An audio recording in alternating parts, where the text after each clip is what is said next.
Bonjour à tous et bienvenue pour le plat du jour. Nous sommes en compagnie de Guillaume de l'Office. Bonjour. Bonjour. Alors, nous allons commencer la semaine en votre compagnie. Ensuite, on aura quelqu'un d'autre pour finir la semaine. Alors justement, aujourd'hui, on commence par quel plat? Alors, on va faire un pavé de cabillaud.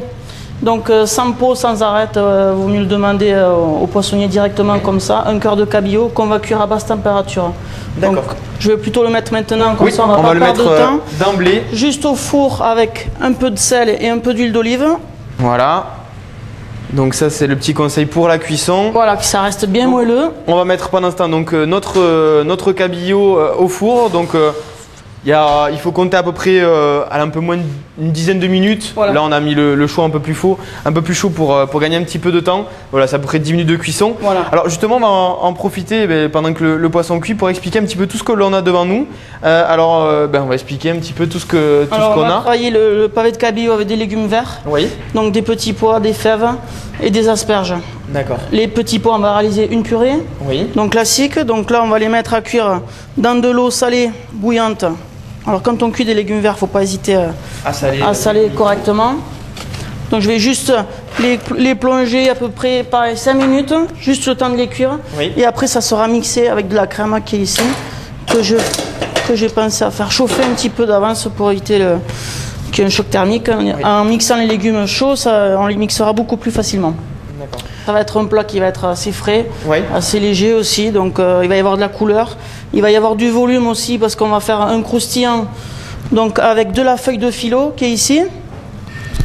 Donc ça c'est de la feuille de filo qu'on trouve dans le commerce, dans tous les magasins. Exactement, qu'on trouve un petit peu partout. Donc là l'idée évidemment c'est de beurrer un petit peu cette feuille. Voilà, un peu de beurre fondu, vous voyez, que je vais replier un petit peu en deux. On remet un petit coup de beurre. Voilà, un petit peu de beurre. Donc ça va apporter un croustillant au plat. Avec notre emporte-pièce. Voilà, l'idée c'est de pouvoir l'entourer tout autour. Voilà, et ensuite, je suppose qu'on va le faire cuire au four. Voilà. Donc là, l'idée d'avoir mis du beurre, c'est juste pour que ça adhère bien. C'est pour adhérer et puis aussi pour que la pâte, voilà, une petite couleur de caramel. Voilà, avec notre petit couvercle pour la cuisson. On va le mettre ici, c'est pareil de toute façon. Voilà, on va le mettre avec notre cabillaud qui est en train de cuire actuellement. On va en profiter pour parler un petit peu du reste du plat. On voit nos petits pois aussi qui continuent de cuire. On l'a dit, combien de temps dans l'eau bouillante? C'est 5 minutes. 5 minutes. Ça va être 5 minutes et après c'est mixé avec la crème chaude. On rectifiera l'assaisonnement peut-être en sel ou en poivre. En sel, je pense pas. Ensuite, les asperges. Là, je vais juste couper la base qui est un peu dure. Hein. Vous voyez, cette base est quand même assez fibreuse. Et là, c'est pareil, je vais les mettre à cuire directement dedans. Ça, c'est pareil, il y en a pour 3-4 minutes. Et les fèves, ça, je le ferai après dans la même eau. Mais une fois que les légumes seront sortis, parce que la fève va diffuser énormément de goût dans l'eau de cuisson, donc il vaut mieux la cuire en dernier. Évidemment, voilà, pour pas gâcher, la saveur des autres. Et ensuite, il y aura une petite salade d'herbes. Donc là, j'ai pris. Alors, on va expliquer un petit peu toutes ces herbes qu'il y a. J'en vois différentes sortes. De saison, là, ça commence à être pas mal. Pour ceux qui ne sont pas forcément des grands connaisseurs en herbes, alors on va détailler un petit peu quelles sont les différentes herbes que l'on peut apercevoir. On va commencer par voilà, c'est le cerfeuil. Voilà. Du cerfeuil, ça c'est légèrement anisé. Oui. Donc là, c'est pas, on va rester dans la légèreté du plat et dans la couleur et le volume. Du persil plat. Très classique. De la coriandre en feuilles, un petit peu de ciboulette, oui, du basilic et un petit peu de roquette. Voilà. Après, on peut rajouter toutes sortes de roquettes, cressons, etc. Donc ça c'est pour la partie herbe qui fait penser un petit peu à l'été. Voilà, ça va être juste assaisonné d'un petit filet d'huile d'olive et de fleurs de sel et c'est tout, ça va être mis en volume. Alors on va voir un petit peu nos petits pois aussi. Alors les petits pois, ça devrait être pas mal. On va les récupérer et les mettre au mixeur. Voilà, pour cela on a récupéré une louche. Voilà. Je goûte, hein. Toujours dans la cuisine.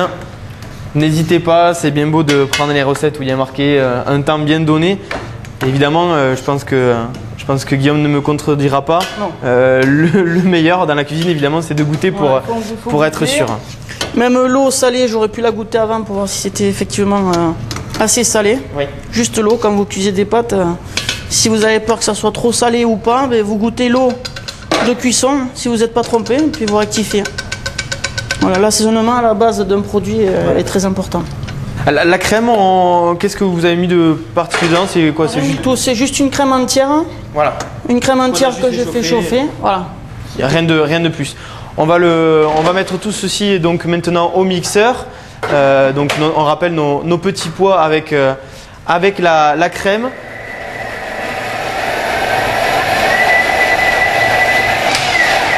Voilà, maintenant on peut reparler maintenant que le mixeur a fait tout son bruit. On va récupérer notre purée de petits pois. On va la mettre dans cette casserole. Alors pour le plat, il vaut mieux la servir chaude. Oui. Donc c'est pour ça là je vais la remettre un petit peu. Et ça c'est quelque chose qui peut se faire d'avance. Un jour d'avance au ça frigo. Reste quand même, voilà, très bon. ça restera, ça va pas tourner, on va dire, pas virer. Donc ça, c'est un plat qui peut, les légumes peuvent se cuire d'avance, la purée peut se faire d'avance, qui est plus qu'à réchauffer. Donc là, on a nos asperges. Les asperges là, elles sont cuites. Les fèves. Voilà, on l'avait promis, on les met à la fin du plat pour pas altérer le goût des autres aliments. Le temps que ça cuise. On va s'occuper de nos asperges. Là, c'est pareil, je vais les couper un peu. Comme ça, ça va donner. Voilà, ça va donner un dressage un petit peu particulier. Voilà. Donc évidemment, chacun après sa technique pour les présenter. Donc là, on vous propose de les couper comme ceci, mais évidemment chacun aura sa propre technique. On a nos herbes que l'on a présentées tout à l'heure. Vous voyez, les fèves, si vous avez des grosses comme celle-là, c'est plus intéressant d'enlever cette partie. Donc voilà, un petit conseil que vous pouvez récupérer bien sûr à la maison si vous devez cuisiner des fèves, enlever cette partie qu'il y a par-dessus. Évidemment, on le rappelle, si c'est des grosses fèves, si c'est des fèvettes, ça va être un peu plus compliqué d'enlever la partie du vous voyez, dessus. on aura assez pour présenter la petite salade. Là, c'est pareil, on va faire. Je vais récupérer juste soit des bâtonnets comme ça. On va tout le temps rechercher. Bon, bien sûr, il y a le goût en premier. Quand on recherche le mélange de saveurs, là, ça va être quand même quelque chose avec pas mal de saveurs, un petit peu de textures différentes. Oui, c'est vrai. Et après, suivant les produits qu'on veut utiliser, on va jouer avec eux pour faire une présentation assez jolie. Oui. La présentation va nous faire saliver un petit peu. Voilà. Alors, on récupère donc notre casserole. Pour faire chauffer ensuite donc tous ces légumes que l'on a récupérés, donc on le rappelle, des fèves, des asperges et des petits pois. On va mettre tout ceci à chauffer, encore de l'huile d'olive. Voilà, vous l'aurez compris, c'est un petit peu le fil rouge de ce plat, l'huile d'olive que l'on aura utilisé tout au long du plat. Donc on va s'en servir une dernière fois. Voilà, l'huile d'olive va apporter un petit peu de brillance et son parfum. C'est juste tiédi comme ça. La matière grasse, il ne va pas y avoir grand chose. La purée de petits pois est prête. On va récupérer peut-être notre cabillaud. Le cabillaud, je pense qu'il devrait peut-être être pas mal. Voilà. Effectivement. Voilà, vous voyez là il s'est assoupli. Alors le fait de le cuire, ce qu'on appelle à basse température, il va rester moelleux. Alors en plus déjà on va pas s'embêter à mettre une poêle à calculer la cuisson ou quoi que ce soit. En plus on conserve toute la saveur et la texture d'un poisson. Du moins moi c'est ce que je remarque et c'est ce que j'aime bien. Effectivement, oui. Voilà, donc là il va être très fondant. Et là donc on va pouvoir passer au dressage. Voilà, donc on va faire maintenant le dressage de cette ardoise. Alors on récupère notre purée de petits pois. Voilà, alors là on va aller pareil chercher quelque chose de joli. Ça c'est pour la présentation. Alors, au niveau présentation, donc on va mettre notre petit assemblement de légumes avec les asperges, les fèves qui sont là. Voilà, donc on reste toujours dans le verre. Voilà tous ces petits légumes. Donc là, effectivement, avec la cuisson que l'on a fait, on peut considérer que ça va apporter peut-être un petit côté craquant.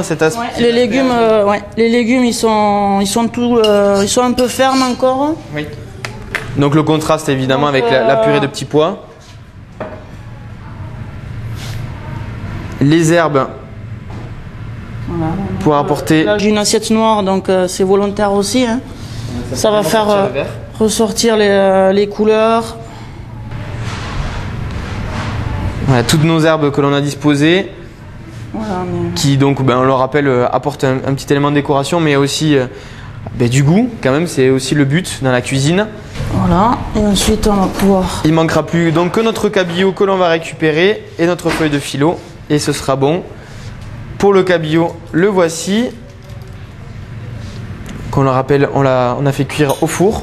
Voilà, là je vais y mettre pareil un peu de fleur de sel, ça c'est important.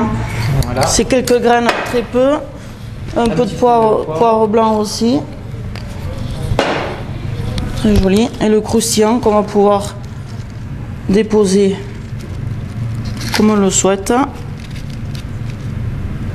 Et voilà. Voilà. Nous avons donc préparé notre plat. On va rappeler la dénomination de ce plat. Alors un pavé de cabillaud cuit à basse température. Voilà, les légumes de saison, donc légumes verts blanchis, donc encore un petit peu croquants, avec une purée de petits pois et un petit croquant pour apporter de légèreté. Très ouais, si je le casse là, ça part en éclat. 1000%.